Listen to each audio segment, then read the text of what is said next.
सबसे ज़्यादा जो आप लोगों के मन में सवाल है मॉक टेस्ट की स्ट्रैटेजी को लेकर कि सर मॉक टेस्ट की स्ट्रैटेजी क्या होगी। तो एक छोटी सी बात हम आपसे डिस्कस कर रहे हैं, समझिएगा मेरी बात को, ठीक है। कि पेपर में अभी आपका क्या करना चाहिए, क्या मॉक टेस्ट लगाना चाहिए, मॉक टेस्ट लगाना चाहिए तो कितना मॉक टेस्ट लगाना चाहिए, ठीक है। और अभी जो पेपर आ रहा है क्या उसमें आपका पेपर का पैटर्न बदलने से या जैसे नंबर ऑफ क्वेश्चंस मेंस में बदले हैं तो उससे क्या क्या प्रभाव होगा। सबसे पहली बात हम आपको ये बता देते हैं, इस बात को ध्यान रखना। देखो एक स्टूडेंट यानी एक एस्पिरेंट की लाइफ में कई सारे स्टेज होते हैं और ये जो सिलेक्शन है ना, ये अकेले आपका एक चीज़ पर डिपेंड नहीं करता है कि पढ़ाई पढ़ाई पढ़ाई, ठीक है। मैं आपको बताता हूँ यहाँ पे आपके लाइफ में जो सबसे इनिशियल स्टेज होता है वो क्या होता है। तो सबसे पहले आप प्रिपरेशन करते हैं, प्रिपरेशन आप कोचिंग लेकर करते हैं, प्रिपरेशन आप सेल्फ स्टडी लेकर करते हैं, प्रिपरेशन आप यहाँ पर ऑनलाइन ऑफलाइन अलग अलग जगह से पढ़कर करते हैं। लेकिन मेरे भाई सिलेक्शन जो होता है वो एकमात्र प्रिपरेशन से नहीं होता, ये आपको मैं बता दूं। आप मुझसे क्या आप किसी भी टॉपर से पढ़ेंगे जिसने बहुत अच्छा स्कोर किया होगा, ठीक है, तो आप उनसे भी एक बात पूछेंगे कि भैया आपका सिलेक्शन कैसे हुआ, क्या हुआ। हमेशा एक बात आपको मिलेगी ज़रूर कि प्रिपरेशन से कई गुना ज़्यादा हमने प्रैक्टिस पर काम किया। प्रैक्टिस क्यों करते हैं आप इस बात को समझिए। आप यहाँ पर मेरे भाई वनडे कॉम्पिटिटिव एग्जाम दे रहे हैं, आप यूपीएससी की तैयारी नहीं कर रहे हैं जहाँ पर आपको रिटन का पेपर देना है। और इस वनडे कॉम्पिटिटिव एग्जाम में क्या होता है, सारे के सारे क्वेश्चंस आपके ऑब्जेक्टिव होते हैं, ठीक है। जहाँ पर सवालों की संख्या कई ज़्यादा होते हैं और आपके पास समय जो होता है वो काफ़ी ज़्यादा कम मिलता है। तो आपको ऐसे समय में जहाँ पर क्वेश्चन ज़्यादा हैं और आपके पास टाइम कम है, तो ऐसे जगह पे कंपटीशन को बीट करने के लिए आपकी जो स्पीड होनी चाहिए ना वो कई गुना ज़्यादा होनी चाहिए।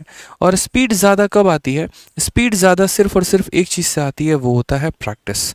आपकी पकड़ जितनी ज़्यादा अच्छी है, आपका कंसेप्ट जितना ज़्यादा क्लियर है और कम समय में आप जितने ज़्यादा सवाल लगाएंगे आपके मार्क्स उतने बेहतर होंगे और मार्क्स जितना बेहतर आप सिलेक्शन के करीब में उतना ही पहुंचेंगे। आज के समय में बच्चों को क्या है कि किसी भी तरीके से बस हमें सिलेबस को कंप्लीट करना है, हमें थोड़ा बहुत मेंसुरेशन पढ़ लेना है, थोड़ा बहुत ज्योमेट्री पढ़ लेना है, थोड़ा कर करके हम अपना सिलेबस अपने अनुसार कंप्लीट कर लेंगे, अपने मन को सेटिस्फाई कर लेंगे, हाँ हमारा तो हो गया सिलेबस, अब आराम से हम पेपर दे पाएंगे। तो मेरे भाई ऐसे मिथ से कभी भी सिलेक्शन नहीं होता है, इस बात का ध्यान रखो। आज वक्त है, अगर हम बात करते हैं तो अभी जैसे अक्टूबर का महीना है, अक्टूबर से नवंबर, नवंबर से दिसंबर, 2 महीने हैं आपके पास सीजल के प्री को लेकर, ठीक है। जैसा कि आपको पता है कि इस बार का जो पेपर है वो आपका पेपर क्वालिफाइंग होने वाला है, ठीक है। अब अगर हम बात करते हैं यहाँ पर कि इस बार के पेपर को आपको क्या करना है, क्वालिफाई करना है। अब पेपर को क्वालिफाई करना है तो इसका मतलब क्या होगा, क्या आपके लिए नंबर मायने नहीं रखेंगे, क्या ऐसा होगा कि बस आपको इतना ही पढ़ना है कि आप पेपर को क्वालिफाई कर पाएँ, तो ऐसा नहीं है, ठीक है। आप इस बात को समझिए, हमें इस तरीके से नहीं पढ़ाई करना कि हमें पेपर को क्वालिफाई करना है। मैं आपको यहाँ पर बता रहा हूँ, अगर आप वाकई में सिलेक्शन लेना चाहते हैं तो आप शुरू से ताबड़तोड़ मेहनत करिए और इतनी ताबड़तोड़ मेहनत करिए कि कम से कम इस बार का प्री का आप टारगेट लेकर चले खुद में कि भाई हमको 160 प्लस एट एनी कॉस्ट लेकर आना ही आना है, ठीक है। चाहे हमारा कट ऑफ 120 जाए, चाहे हमारा कट ऑफ 110 जाए, हमें इससे कोई बात का फर्क नहीं पड़ता है, लेकिन हमारे नंबर 160 प्लस आने चाहिए, ठीक है। प्रीवियस ईयर का आप जब मॉक दे रहे हैं, अलग अलग कंपनी होती हैं, टेक्स्ट बुक हो गया और अलग अलग जगह पर भी बच्चे जुड़े हुए होते हैं, वहाँ जब आप मॉक टेस्ट दे रहे हैं तो आप अपने आप से वहाँ पर टारगेट दीजिए कि मुझे 160 प्लस नंबर लेकर आना है, ठीक है। इस 160 प्लस नंबर लाने के लिए आपको मैथ, इंग्लिश, रीजनिंग, जीएस चारों सब्जेक्ट पर फोकस करना पड़ेगा। हर एक सब्जेक्ट में बहुत अच्छा स्कोर करना पड़ेगा, जो जो गलतियाँ होंगी आपको उस पर काम करना पड़ेगा, तब जाकर आपके इतने नंबर आएंगे। अब बोलोगे सर क्या ज़रूरत है 160 प्लस लाने की, कट ऑफ अगर मान लीजिए 120 गया तो हमारे तो ये नंबर किसी काम के नहीं है। मेरे भाई काम के हैं, यहाँ पर नहीं है लेकिन मेंस में ज़रूर है। ऐसा तो होगा नहीं ना कि कोई बच्चा प्री में 110 नंबर लेकर आएगा और मेंस में उसके पूरे के पूरे नंबर आ जाएंगे, ऐसा पॉसिबल है क्या। मेंस में भी तो अच्छा वहीं स्कोर करेगा ना जिसका प्री का स्कोर बहुत अच्छा होगा। और एक और बात आप समझिए, तो प्री के काफ़ी समय के बाद, मतलब काफ़ी कम समय आपको मिलता है मेंस के लिए, तो उस कम समय में आप यहाँ पर या तो अपना सिलेबस ही कंप्लीट कर पाओगे या प्रैक्टिस कर पाओगे, तो उसमें ज़्यादा समय आपके पास होता नहीं है। और इस बार तो मेंस में 2 और सब्जेक्ट आपके जुड़ चुके हैं, तो इस वजह से आपके पास समय और कम होगा, सिलेबस कई ज़्यादा होगा। तो इसीलिए अभी से एक काम करते रहेंगे कि प्रैक्टिस पर सबसे ज़्यादा फोकस करते रहेंगे, क्योंकि आप लोगों में से कहानी ऐसी भी होती है कि परसेंटेज के बाद प्रॉफिट लॉस में गए, परसेंटेज गायब हो गया, अरिथमेटिक के बाद एडवांस में गए, अरिथमेटिक गायब हो गया। तो पेपर के समय तक आप उसको रिटेन कैसे कर पाएंगे, तो पेपर के समय तक अगर आपको रिटेन करना है तो आपको मॉक टेस्ट देना ही पड़ेगा, ठीक है। मॉक टेस्ट में आप ऐसा कर सकते हैं कि जैसे सेक्शनल मॉक टेस्ट दे लीजिए।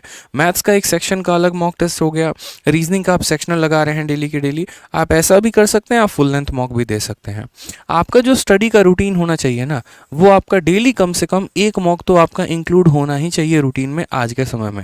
अगले 2 महीने तक जो बच्चा डेली मॉक दे रहा है, यूँ समझ लो उसका ग्राफ एकदम ऐसे धीरे धीरे धीरे धीरे करके बहुत ऊपर तक जाएगा। क्यों? क्योंकि वो तो पढ़ाई कर भी रहा है, साथ में यहाँ मॉक देकर 60 मिनट के अंदर पूरे 100 सवालों का भ्रमण कर रहा है, जिसमें 25 मैथ, 25 इंग्लिश, 25 रीजनिंग, 25 जीएस, सभी के सभी 100 सवालों को बहुत ही बेहतरीन तरीके से वो लगा रहा है। ठीक है, तो कहीं ना कहीं जब वो क्वेश्चन लगाएगा तो उसको तो दिखेगा ना कि हाँ उसके अलजेब्रा के क्वेश्चन गलत हो रहे हैं, उसका ट्रिको का क्वेश्चन गलत हो रहा है। फिर वो क्या करेगा? उसे छोड़ देगा? बिल्कुल भी नहीं छोड़ेगा। जब आप मॉक लगाओगे और आपको पता चलेगा कि आपके अलजेब्रा में तो स्कोर ही नहीं आ रहा है, उस केस में तुरंत भागोगे और अलजेब्रा की तरफ पढ़ाई करोगे। ठीक है, यानी एक तरीके से ये समझ लीजिए, तो ये आपका जिस तरीके से खून का जांच होता है ना, उसी तरीके से ये आपके नॉलेज का जांच है। ये बताता है बीमारी कहाँ कहाँ पर है, और उसके बाद यहाँ पर आपको उस बीमारी पर काम करना होता है।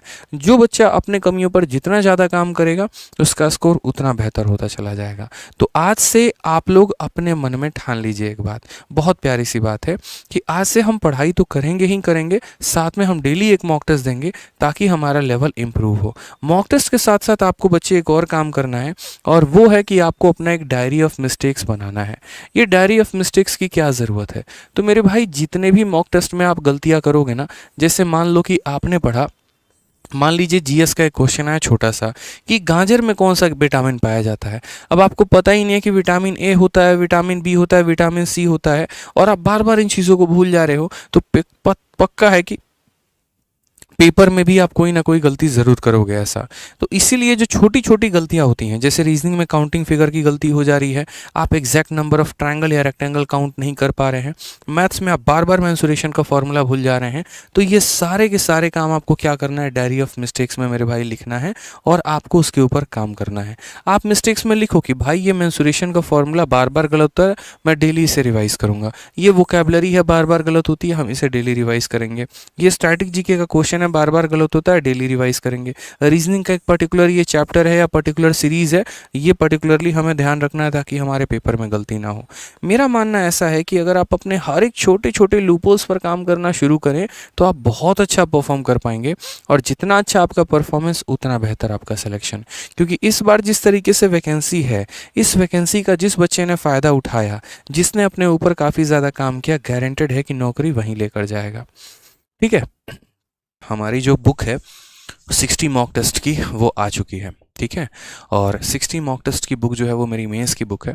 जितने बच्चे इस वीडियो को देख रहे हैं, बड़े ध्यान से मेरी बातों को समझिएगा। 2 तरह के बच्चे हैं जो इस किताब को लगा सकते हैं। एक वो स्टूडेंट जो सिर्फ और सिर्फ मेंस की प्रिपरेशन कर रहे हैं, और एक वो स्टूडेंट जिनका मैथ्स का लेवल अच्छा है, जिन्होंने लगभग अपने चैप्टर्स को कंप्लीट कर लिया है। उनका टारगेट ये मेंस भी हो सकता है, अगला भी हो सकता है। वो अभी से इस किताब को लगाना शुरू कर दें। इसमें मैंने 60 मॉक टेस्ट दिया हुआ है मेंस के हिसाब से। जैसे 30-30 क्वेश्चन का आपका मॉक टेस्ट होता है ना, उसी के हिसाब से जो बच्चा प्री का तैयारी कर रहा है वो भी इसे दे सकता है, क्योंकि प्री में 25-25 क्वेश्चन के मॉक टेस्ट होते हैं, और मेंस में 30-30 क्वेश्चन के मॉक टेस्ट होते हैं। आप इसकी अभी से आदत लगाएंगे तो आपको बहुत फ़ायदा होगा। इसमें मैंने कुल मिलाकर 6 अलग अलग सेक्शन मैंने बांटे हैं।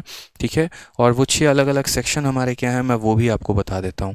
मॉक टेस्ट के बारे में थोड़ी सी खासियत आपको जाननी बहुत ज़रूरी है। जैसे ये कंप्लीट बुक है, इस तरीके से इसके अंदर 6 मॉक टेस्ट हैं। एक तो जितने प्रीवियस ईयर के जिस्ट हो गए, जो टॉप क्वेश्चंस हो गए, उनके 10 सेट बनाए हैं। ब्रेन स्टॉर्मर्स मेरे भाई, दिमाग के हिला के रख देगा भाई, दिमाग की मतलब ऐसी तैसी हो जाएगी इन क्वेश्चंस को लगाओगे तो।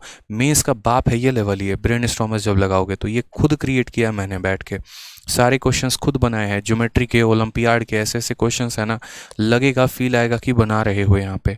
फिर उसके बाद यहाँ पर ICAR CPO DP head constable के टॉप क्वेश्चंस के यहाँ पे विद सॉल्यूशंस। फिर उसके बाद सीजीएल 2022 के पेपर, और ये 2 स्कोर बूस्टर है जो मैं प्रिपरेशन करवा रहा हूँ आपको यहाँ पे।